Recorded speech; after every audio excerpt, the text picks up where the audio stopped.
Bharatiya Janata party नव्याने स्थापन झाली आहे. खूप मोठा प्रतिसाद मिळताना पाहायला मिळतो. त्याचे संस्थापक म्हणतात की एक मोठे जन आंदोलन होणार आहे. लोकशाहीमध्ये बोलण्याचा अधिकार सगळ्यांनाच आहे. ज्या पद्धतीनं नव्या पिढीबद्दलची या ठिकाणी वक्तव्य झाली, त्याला विरोध म्हणून जवळजवळ आज 1,30,00,000 युवक आणि युवतींनी या मोहिमेमध्ये आपला सहभाग नोंदवलेला आहे. यातून या देशामध्ये असणाऱ्या तरुणांच्या मध्ये, तरुणींमध्ये किती उद्रेक आहे हे साधारणपणे त्या ठिकाणी दिसून येते. पेपरफुटीचे विषय असू देत, बेरोजगारी असू दे, महागाई असू दे, वाढलेले सगळे दर असू देत, या सगळ्याचा उद्रेक यातून या जेनझीनं त्या ठिकाणी दाखवलेला आहे. मला वाटते सरकार फक्त जातीमध्ये तणाव करण्यामध्ये मग्न आहे. मूळ प्रश्न जे या देशातल्या तरुणांचे त्याच्याकडे दुर्लक्ष होतंय याचं हे प्रतीक आहे.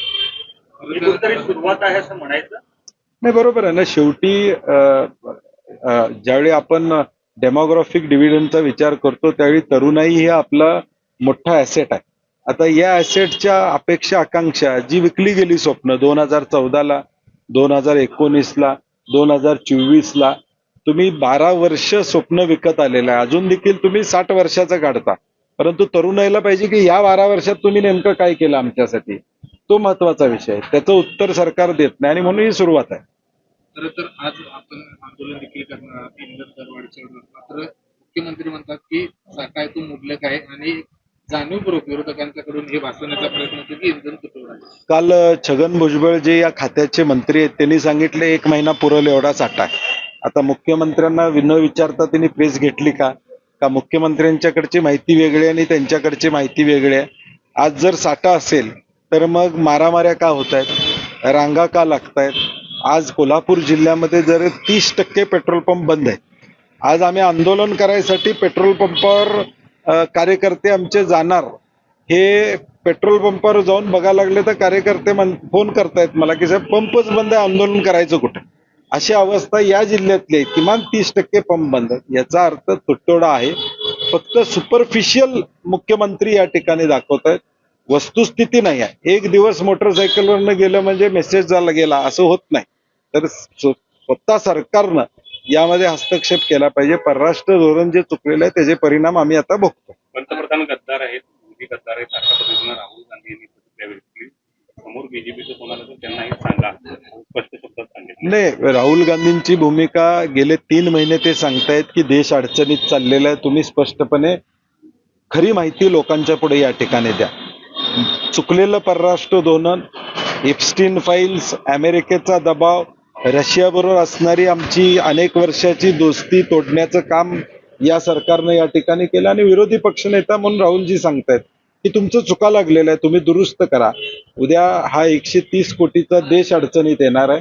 त्यामुळे काय चुकीचं असं मला वाटत नाही. पण देवेंद्र फडणवीस यांनी राहुल गांधींवर टीका करताना पुन्हा एकदा रिपीट माल अशा पद्धतीचं. नाही, ठीक आहे, त्यांना काय बोलायचं त्यांना बोलू द्या. कदाचित त्यांना दिल्लीला जायचं असल्यामुळे नॅशनल ते आता बोलायला लागलेले आहेत. खरं तर खासदार श्रीकांत शिंदे यांनी असं म्हटलं आहे की काही दिवसातच इंडिया आघाडी एक होणार आहे. श्रीकांत शिंदे इंडिया आघाडीमध्ये काँग्रेस हा एकच पक्ष आता राहिला असतो. मला वाटते मुळात त्यांच्या पक्षाची काय अवस्था आहे हे साताऱ्यामध्ये आपण बघितलं. पालकमंत्र्याला पोलिसांनी ओढत नेलं. ह्याच्यापेक्षा आणि विदारक उदाहरण या राज्यामध्ये सत्तेतलं काय असू शकतं. आणि ज्या दिवशी ओढून नेलं त्याच्या दुसऱ्या दिवशी तुम्ही कॅबिनेटला मांडीला मांडी लावून बसता. हतबलता महाराष्ट्रानं या ठिकाणी बघितलेलं आहे. सत्तेसाठी काही पण हा उद्देश त्या ठिकाणी शिंदे गट असू दे किंवा राष्ट्रवादी अजितदादा असू दे, त्यांची स्पष्टता दिसते, हतबलता आहे. आपली देखील पुन्हा एकदा निवड झालेली आहे. सृजन संघटनेच्या माध्यमातून राहुल गांधींनी एक देशामध्ये मोहीम चालवली. 6-7 राज्यामध्ये ती मोहीम राबवली गेली. निरीक्षक येतात, प्रत्यक्ष लोकांशी चर्चा करतात आणि लोकांचं मत काय आहे याच्यावर अध्यक्ष निवडला जातो. त्यामुळे त्या बैठकीला मी सुद्धा उपस्थित या ठिकाणी नसतो. मी काही राज्यांमध्ये जातो, तिथं स्थानिक कोण नसतात. जे लोक भेटतात काँग्रेसचे पदाधिकारी आणि सगळे निरीक्षक त्यांना भेटतात आणि त्यांच्यातून निर्णय घेतात. तसं पुन्हा मला संधी दिलेली आहे. 2019 साली अत्यंत प्रतिकूल परिस्थितीमध्ये काँग्रेस पक्षानं माझ्यावर जबाबदारी टाकली होती, ती समर्थपणे आम्ही जिल्ह्यामध्ये पार पाडली. आता पुन्हा एकदा जबाबदारी दिली. आम्ही आमचे नेते खरगे साहेब असतील, राहुल गांधी असतील, परत वेणुगोपालजी असतील, यांचे मनापासून धन्यवाद देतो. विधान परिषदेच्या 15 जागांसाठी निवडणूक होती. काँग्रेसची काय स्ट्रॅटेजी असणार आहे? महाविकास आघाडी म्हणून येणाऱ्या 25 तारखेला आम्ही एकत्रित बसणार आहोत आणि त्यामध्ये बलाबलाचा हिशोब करून त्या ठिकाणी जिथं कुणाला लढता येत असेल तिथं आम्ही लढण्याची भूमिका त्या ठिकाणी घेणार आहोत.